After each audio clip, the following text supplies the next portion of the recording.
Hello friends, कैसे हैं आप लोग? अच्छे होंगे। प्रीवियस लेक्चर में बात कर रहे थे हम मौर्य साम्राज्य हमने समाप्त किया था। आज जो बात करेंगे 6th BC के धार्मिक आंदोलनों की।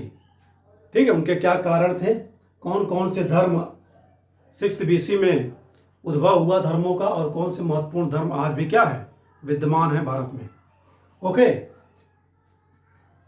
तो 6th BC के जब उत्तरार्ध में इन धार्मिक आंदोलन होता है, यानी कि धर्मों का उदय होता है, विभिन्न धर्मों का उदय होता है, तो उसके कुछ कारण थे।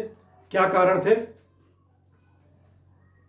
जैसा कि मैंने बात की, वैदिक काल में जो 1500 BC से 1000 BC के मध्य, या 1500 BC से 600 BC के मध्य उत्तर वैदिक काल में बात करें तो उसमें क्या है, बहुत से ब्राह्मणीय कर्मकांड बढ़ गए थे। यानी कि यज्ञों के माध्यम से क्या है, हर चीज का समाधान ढूंढा जा रहा था।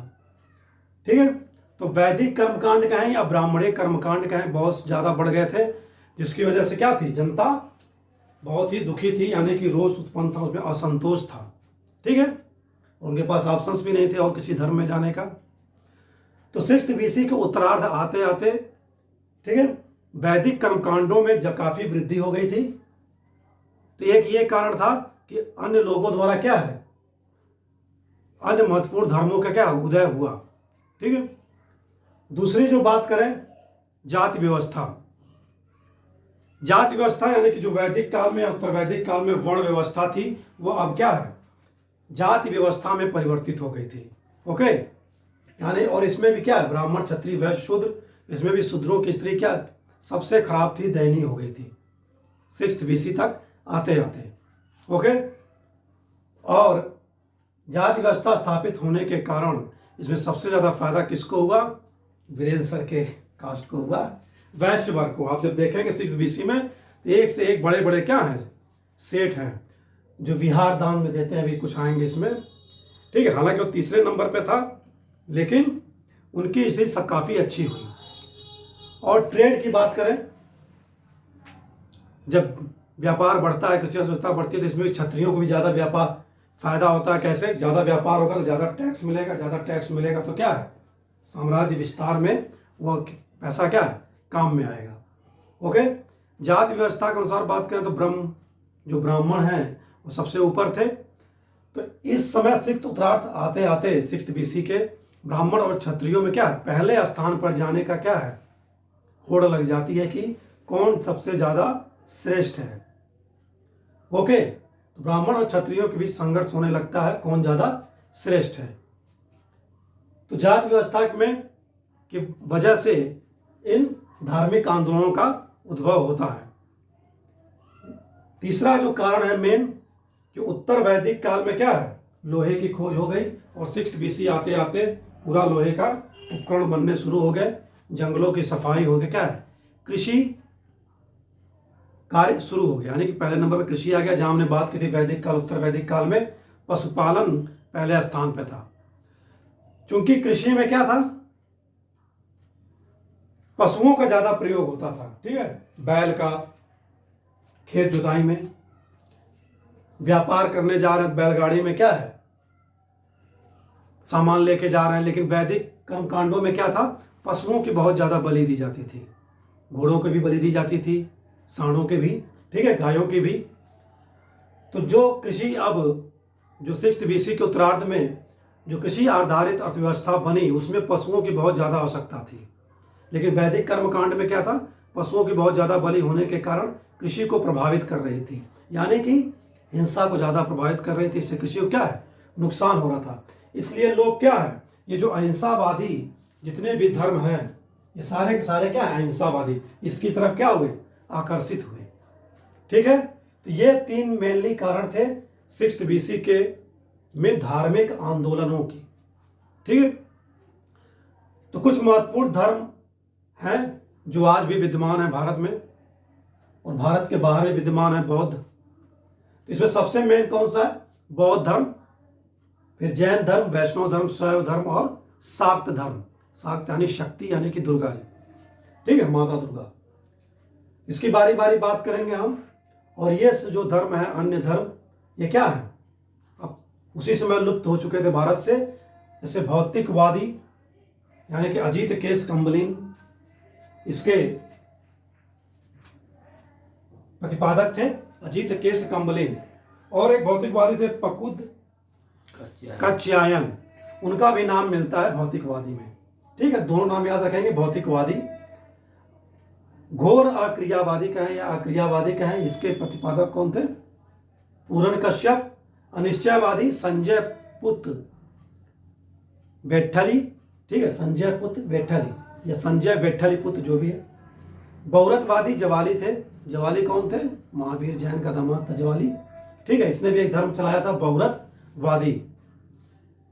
आजीवक मखलिपुत्र गोसाल और चारवाक बृहस्पति, या चारवाक कोई क्या कहते हैं? लोकायत भी कहते हैं। इसका एक और नाम मिलता है क्या? लोकायत। लोकायत, इसके प्रतिपादक कौन थे? बृहस्पति। इसमें अलग डिटेल्स में नहीं पढ़ेंगे इसको, बाकी ये देखेंगे कौन इसके प्रतिपादक है, ये पूछा जाता है। और मेनली जो बात की जाती है, जब तक जियो घी लेकर पियो वाला सिस्टम किससे है? लोकायत या चारवाक बृहस्पति से। ओके, तो धार्मिक आंदोलनों की बात हमने की, धर्म से रिलेटेड इतने सारे धर्म थे, ये तो हुए हैं जो लिखे हैं। लेकिन मेनली बात की जाए तो बौद्ध ग्रंथ है एक, क्या नाम है उसका? ब्रह्मजाल, ब्रह्मों का जाल, ब्रह्मजाल सूत्र। ब्रह्मजाल सूत्र, इसमें कितने धर्मों की बात की गई है? मात्र 62। मात्र क्यों कह रहे हैं? क्योंकि अभी जैन धर्म में किसकी कितने की बात की गई है? 368 धर्मों का उल्लेख किया गया है। तो जो जैन धर्म है उसने बात की है क्या कि जैन धर्म या जैन ग्रंथ की बात करें। जैन ग्रंथ कौन सा? सूत्र कृतांग, याद रखेंगे अगर स्टेटमेंट वाइज पूछता है। सूत्र कृतांग हो सकता है कि क्या करें स्टेटमेंट में, इसको लिख दे बौद्ध ग्रंथ सूत्र कृतांग 368 या 62, और इसको लिख दे क्या कि जैन ग्रंथ ब्रह्मजाल। ऐसा होता है एग्जामिनर्स द्वारा, आयोग द्वारा क्या है, उलट फेर कर देता है। इसके थ्रू क्या 368 धर्मों की बात की गई है। 368, ये दोनों ग्रंथ क्या है? ये तो बौद्ध ग्रंथ हो गया, बौद्ध ग्रंथ, और ये जैन ग्रंथ 368।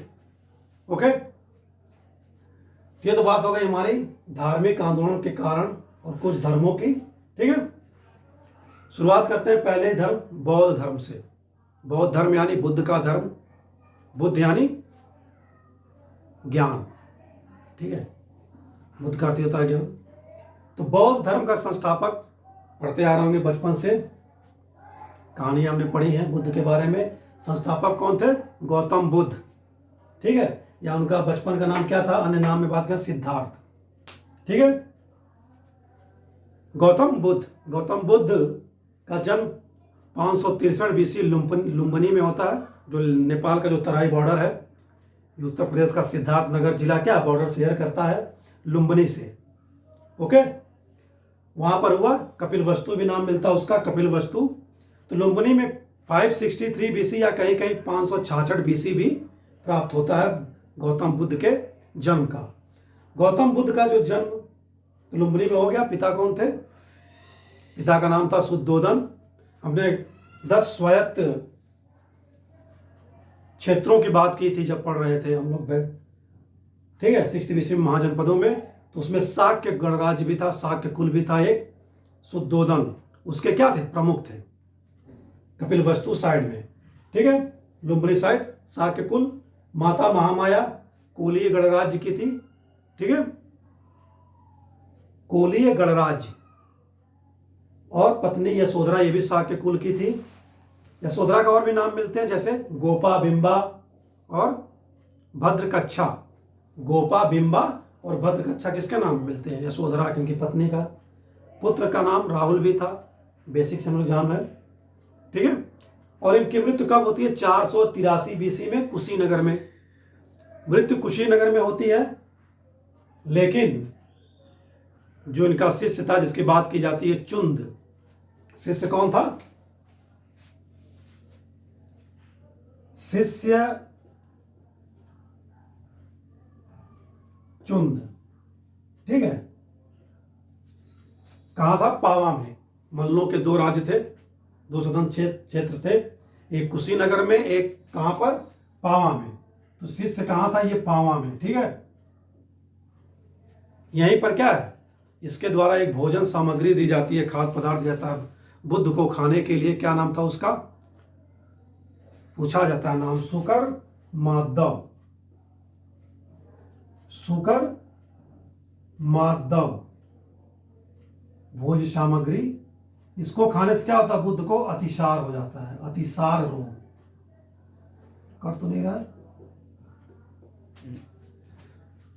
ये भोज पदार्थ खाने की वजह से क्या है? बुद्ध को अतिसार रोग होता है, तबीयत खराब होती है। उसके बाद फिर जाते हैं कहाँ? कुशीनगर, ठीक है, मल्लों के राजधानी कुशीनगर में। 483 बीसी में कुशीनगर में उनकी मृत्यु होती है, ना कि पावा में, ठीक है। याद रखेंगे, पावा में सिर्फ भोजन ग्रहण करते हैं, ठीक है। कुशीनगर पहुंचते हैं और वहीं पर क्या है? इनकी मृत्यु 483 बीसी में होती है, ठीक है। और यही सबसे अंतिम उपदेश भी कहां दिया था उन्होंने? कुशीनगर में। कहां पर अंतिम उपदेश? कुशीनगर में। और किसे दिया था अंतिम उपदेश अपना? सुभद्र को, ठीक है। उनका शिष्य था सुभद्र, ओके, सुभद्र। यही मृत्यु होती है, उसका शरीर धातु वाड़ वाक्य हैं, उसकी बात करेंगे आगे हम। तो अंतिम उपदेश कहां देते हैं? कुशीनगर में। और किसे देते हैं? सुभद्र को, याद रखेंगे। पहला उपदेश किसे देते हैं? 5 ब्राह्मणों को, उसकी बात करेंगे। ये तो बात हो गई बुद्ध से जन्म मृत्यु और माता पिता पत्नी से लेकर। अन्य नाम कौन सा है उनका? बुद्ध का बुद्ध का तथागत, जो अपने चैनल का भी नाम है तथागत। तथागत का अर्थ क्या है? सत्य है ज्ञान जिसका, यानी यहां पर सत्य ज्ञान की बात हो रही है, ठीक है। तथागत का अर्थ होता है सत्य है ज्ञान जिसका। तो बुद्ध का एक नाम क्या है? सत्य भी, तथागत भी है। दूसरा नाम है शाक्य मुनि कहते हैं। अगर जातक कथाओं की बात की जाए तो जो बुद्ध का जन्म था उस 6th BC में, वो शाक्य मुनि के रूप में लास्ट जन्म था, ठीक है, लास्ट जन्म। और आगे और भी बौद्ध आएंगे, लेकिन बुद्ध का जो जन्म था शाक्य मुनि के रूप में क्या था? लास्ट जन्म था। ये जो नाम है, ये इनके बचपन का नाम है सिद्धार्थ, ठीक है, सिद्धार्थ बचपन के नाम का है। अब बात करेंगे हम कि गौतम या सिद्धार्थ बुद्ध कैसे बने, क्या घटनाएं घटी उनके जीवन में। यानी कि जीवन संबंधी उन्होंने 4 दृश्य देखे थे अपने, ठीक है। जब बुद्ध का जन्म हुआ, उसके बाद उस कहानी पर नहीं जाएंगे कि ब्राह्मणों ने क्या है, उनका हाथ देखकर कहा कि बहुत चक्रवर्ती राजा बनेंगे या तो बहुत बड़े सन्यासी बनेंगे, ठीक है। इसीलिए उनको क्या हमेशा महल में रखा जाता था, सन्यासी न बने। एक दिन बुद्ध निकलते हैं, बुद्ध ने क्या देखा? अपने राज्य में वृद्ध व्यक्ति देखा, ठीक है, ओल्ड मैन, क्रम वाइज पूछा जा सकता है, क्रम का, ठीक है, क्रमानुसार। एक वृद्ध व्यक्ति को देखा, उन्होंने देखा कि व्यक्ति का ऐसा भी क्या है, रूप हो सकता है बहुत ज्यादा वृद्ध। बीमार व्यक्ति भी देखा उसके बाद, ठीक है, शव देखा, शवाधान देखा, कि मृत व्यक्ति देखा, ठीक है। इन तीनों को देखकर क्या है, काफी दुखी हुए थे महल आने के बाद, काफी सोच विचार में थे। लेकिन जब उन्होंने प्रसन्न मुद्रा में सन्यासी को भी देखा था, ठीक है, उनका मन यहाँ ठहर जाता है, कहाँ? प्रसन्न मुद्रा में सन्यासी है, जो सन्यास लिया हुआ है, यानी सब कुछ छोड़ छाड़ के, और क्या है, व्यक्ति प्रसन्न है। इसी के बाद क्या है, बुद्ध 29 वर्ष की उम्र में गृह त्याग कर देते हैं, ज्ञान की खोज में सन्यासी हो जाते हैं, ठीक है। अगर हम उनके जाने की क्रम बात करें, बुद्ध जाते हैं लुम्बिनी से निकलकर, कहां जाते हैं? सबसे पहले राजगिरी, मगध की राजधानी राजगिरी। उसमें शासक कौन था, जो बाद में बुद्ध का क्या है, मित्र भी बनता है? बिंबिसार, ठीक है, हमने बात की थी 544 में, बिंबिसार हर्यक वंश की। तो राजगृह जाते हैं, राजगृह के बाद वैशाली, ठीक है, राजगृह के बाद वैशाली जाते हैं, ठीक है। तो वैशाली में वो एक व्यक्ति से मिलते हैं जो उनके प्रथम गुरु थे, या आप बात करें प्रथम गुरु भी माना जाता है उनके, बुद्ध का। क्या नाम था उनका? क्वेश्चन पूछा हुआ है, किस दर्शन के विद्वान थे, आचार्य थे? आलार कलाम। आलार कलाम क्वेश्चन आया हुआ है, ठीक है। वैशाली में ही मिलते हैं किससे? आलार कलाम से, जो सांख्य दर्शन के आचार्य थे। किसके? सांख्य दर्शन के, ठीक है। उनसे कुछ शिक्षा लेते हैं सांख्य दर्शन की। इसलिए क्या आलार कलाम को बुद्ध का पहला गुरु भी कहा जाता है, ठीक है। और दूसरे धर्माचार्य से मिलते हैं राजगृह में, किससे? रुद्रक रामपुत्र से। याद रखेंगे नाम, दूसरे रुद्रक, रुद्र यानी शिव, राम, ठीक है, रामपुत्र ऐसे याद रख लें, रामपुत्र से, राजगृह में, ठीक है। ये भी धर्माचार्य थे। तो मिलने आलार कलाम का क्वेश्चन आया हुआ है, हो सकता है अगली बार रुद्रक रामपुत्र आ जाए, ठीक है। तो लुम्बिनी से निकलने के बाद, घर त्याग के बाद क्या है? राजगृह, राजगृह से वैशाली, वैशाली से फिर कहां जाते हैं? बोध गया, ठीक है। हालांकि उस वक्त उसका, उस क्षेत्र का नाम बोध गया नहीं था। क्या नाम था? उरुवेला। प्राचीन नाम बोध गया का क्या है? बोध गया का प्राचीन नाम क्या है? उरुवेला। किस नदी के तट पर था? निरंजना, निरंजना नदी। अभी क्या नाम है इसका? बिहार में फल्गु, ठीक है, फल्गु नदी है। आधुनिक नाम क्या है निरंजना का? फल्गु, ओके। बीपीएससी में सारे क्वेश्चन पूछे हुए हैं। उरुवेला में ही निरंजना नदी में क्या, नदी के तट पर, यानी कि फल्गु के तट पर क्या है? तपस्या करते हैं, और ठीक है, बाद में उसका नाम बोध गया पड़ता है, जब उनको ज्ञान की प्राप्ति हो जाती है। बोध गया के बाद वह कहाँ जाते हैं? गया में। बोध गया के बाद गया, और गया में ही क्या है? उनको ज्ञान की प्राप्ति होती है। याद रखेंगे, ज्ञान प्राप्ति कहाँ होती है? गया में, ठीक है। वैशाख पूर्णिमा के दिन, और वैशाख पूर्णिमा क्या है? बुद्धों व बौद्धिस्टों का सबसे बड़ा त्योहार माना जाता है, या इसको बुद्ध पूर्णिमा भी कहते हैं, ठीक है। बुद्ध पूर्णिमा भी कहा जाता है। क्यों कहा जाता है? क्योंकि 3 घटनाएं बुद्ध के जीवन की इसी दिन होती हैं। जन्म, ज्ञान और मृत्यु, तीनों इसी दिन इनको प्राप्त होता है। जन्म, ज्ञान और मृत्यु, या महापरिनिर्वाण कहें, तीनों क्या है?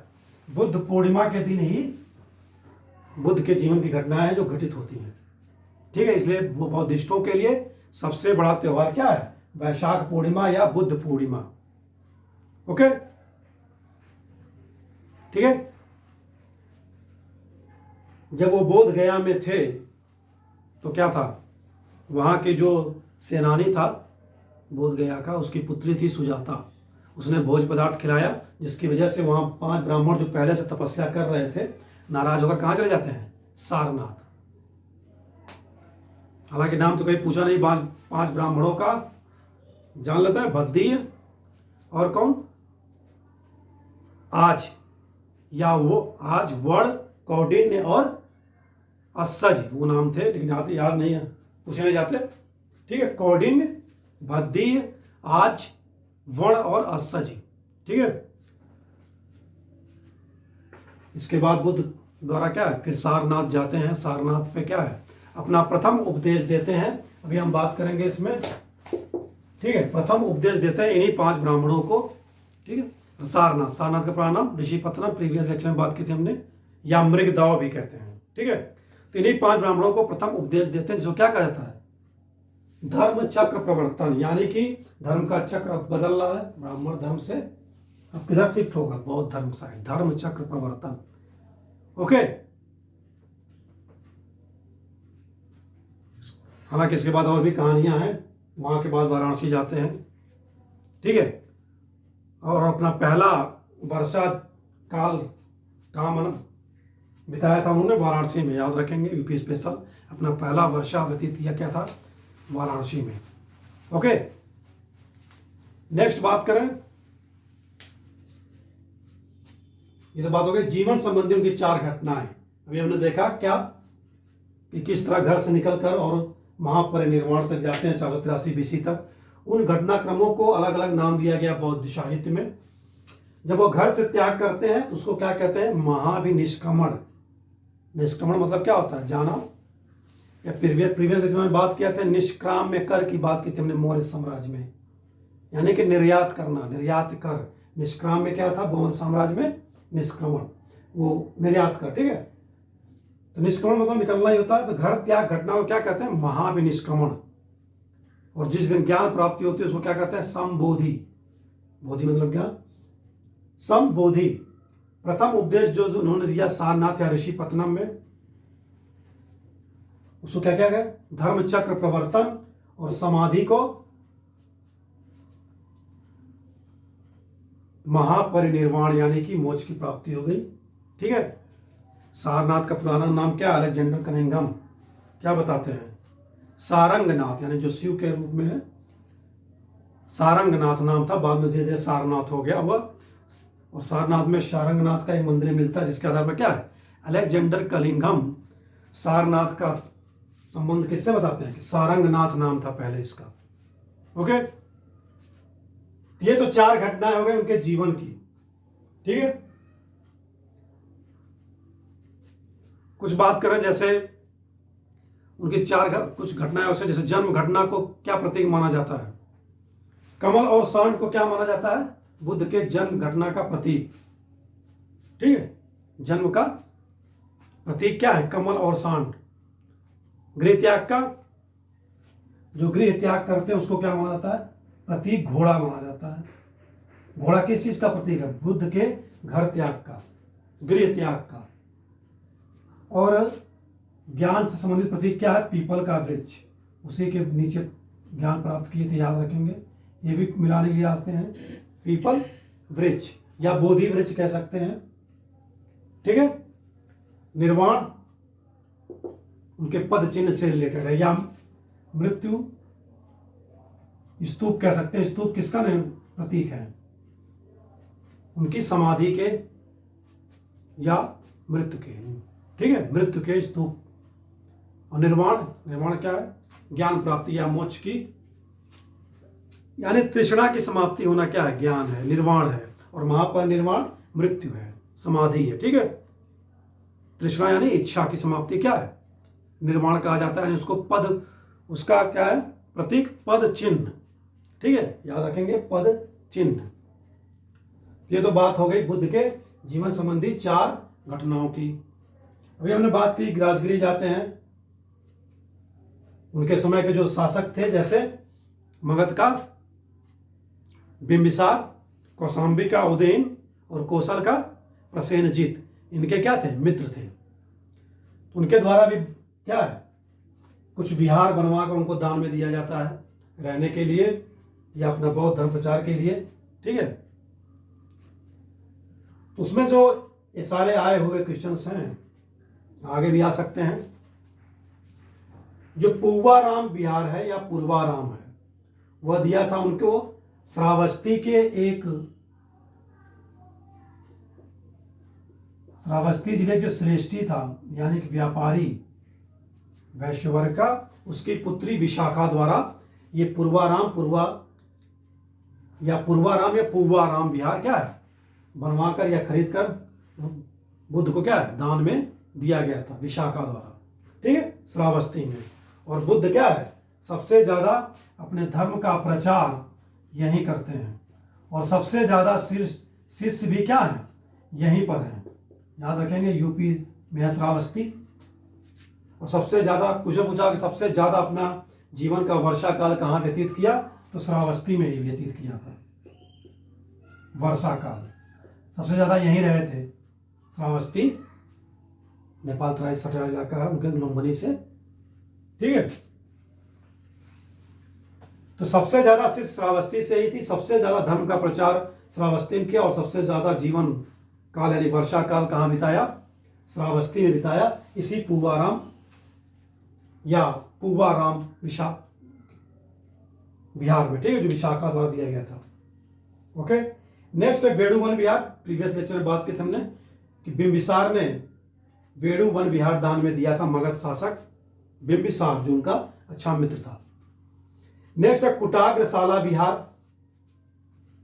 जो वैशाली के लिच्छवी थे, 8 संघों का था वैशाली लिच्छवी, उसमें कुटाग्रशाला विहार किसके द्वारा दिया गया था? वैशाली के लिच्छवियों द्वारा।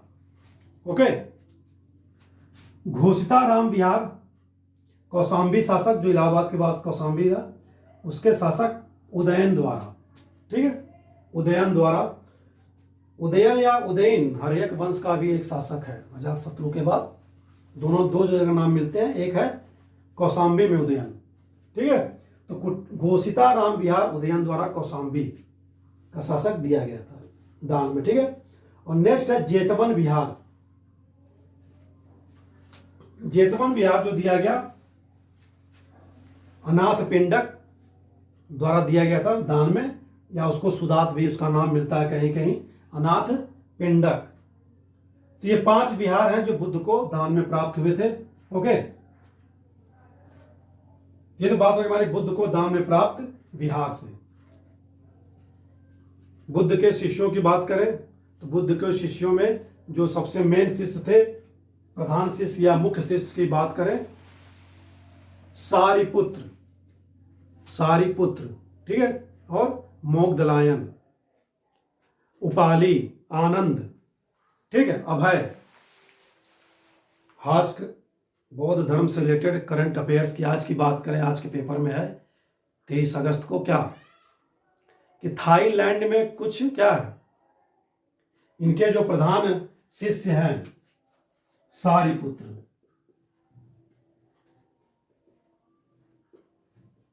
और मोगदलायन, उनसे रिलेटेड कुछ अवशेष क्या है, भारत से थाईलैंड पहुंच गए थे, उसको भारत लाया जा रहा है, ठीक है। याद रखेंगे सारिपुत्र और मोगदलायन का थाईलैंड से वापस आ रहा है, आने वाला है, इनसे रिलेटेड जिनके अवशेष हैं, अवशेष यानी जो ये चीजें यूज करते रहे होंगे उनके अवशेष, ठीक है। तो सारिपुत्र और मोगदलायन, आनंद भी था, उपाली, अभय, ठीक है। तो आनंद की जो बात की हमने, महिलाओं को संघ में प्रवेश की अनुमति कब दिया था बुद्ध ने, कहां पर दिया था? इतने सारे विहार हैं, तो महिलाओं को संघ में प्रवेश जो दिया उन्होंने वैशाली में दिया था, याद रखेंगे वो जगह वैशाली।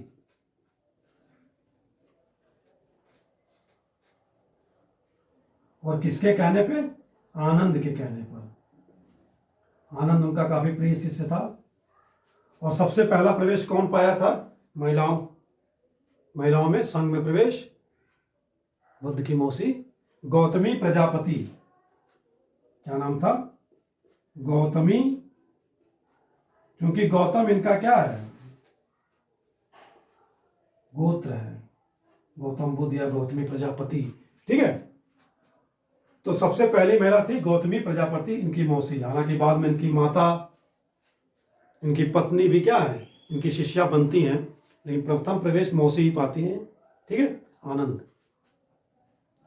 पालन पोषण गौतम बुद्ध का किसने किया था? गौतमी प्रजापति ने, इसीलिए क्या है, हो सकता है पहले इन्हें प्रवेश दिया, ठीक है। और बात करें फैक्ट्स की कि जो बुद्ध संघ की संरक्षिका बनी थी महिला, कौन बना था? बाद में बुद्ध संघ की संरक्षिका बनती हैं, वो कौन थी? विशाखा फर्स्ट महिला है, या एक ही महिला बात करें, क्या है, जो बौद्ध संघ की क्या है, संरक्षिका बनती है बाद लास्ट में, विशाखा। ओके,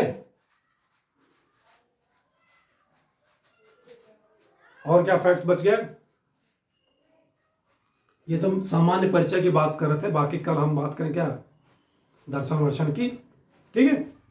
इनकी मृत्यु जब होती है 483 BC कुशीनगर में, तो उनके शरीर धातु को क्या है, 8 भागों में बांटा जाता है। कितने भागों में बांटा गया था? 8। किसे किसे प्राप्त होता है? सबसे पहले तो मगध को प्राप्त होगा। और 483 की मृत्यु के समय मगध का शासक कौन है जिसने पहला बौद्ध संगीति आयोजित किया था? अजात शत्रु। ठीक है, मगध को प्राप्त होता है अजात शत्रु। और पावा के मल, पावा के मल, 8 नाम है, 4 दे सकता है या सभी दे सकता है, किसको प्राप्त हुआ किसको नहीं प्राप्त हुआ।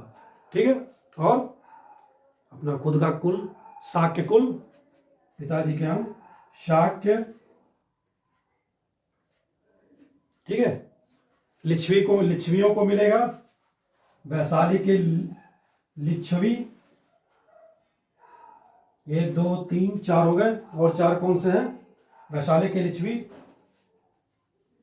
अलकंपा के बुली, जो हमने बात की थी 10 स्वतंत्र क्षेत्रों की बुली, अलकंपा के बुली।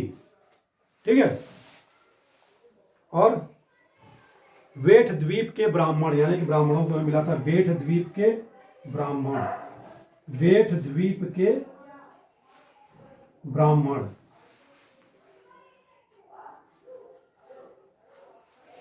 वेठ द्वीप के ब्राह्मण। ठीक है, और कौन कौन से हैं? मोरी, रामग्राम के मोरी, रामग्राम के मोरी।